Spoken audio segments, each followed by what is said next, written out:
Donald Trump got struck down not just once, but twice by Judge Tanya Chutkan on Friday evening in both of his attempts to get the the charges against him dismissed for his attempts to overturn the results of the 2020 election. His lawyers had filed two motions. The first one argued that, hey, he was president at the time, and as we all know, presidents can do whatever the hell they want, so, you can't try him for the crimes he did because he has total immunity.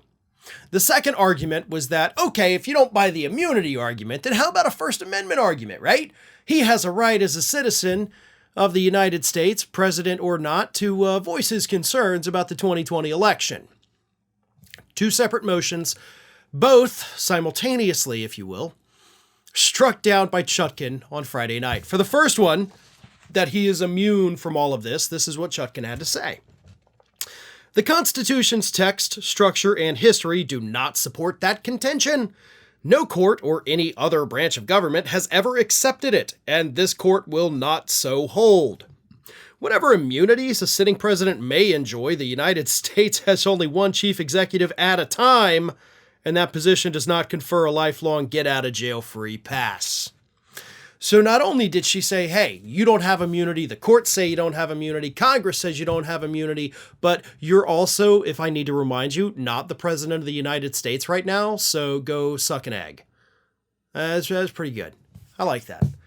And for the second one, the First Amendment argument, right?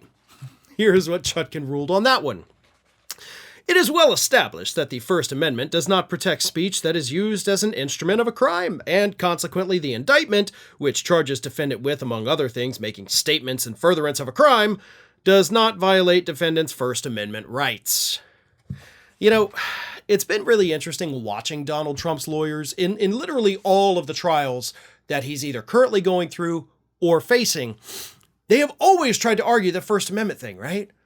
I mean, in every single case, he's like, I have a right to, it's First Amendment, I can do whatever I want. Like, do you even know what's in the First, do you even know what it says?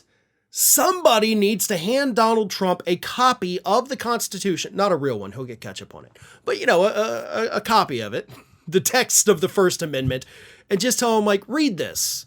And then when you're done reading it, read it again. And then after that, do it like 5 more times till you can commit it to memory. Because you keep trying to argue that everything you do is protected by the First Amendment when the First Amendment doesn't apply to literally anything that you are trying to do. Maybe actually instead of giving it to him, maybe give it to his lawyers.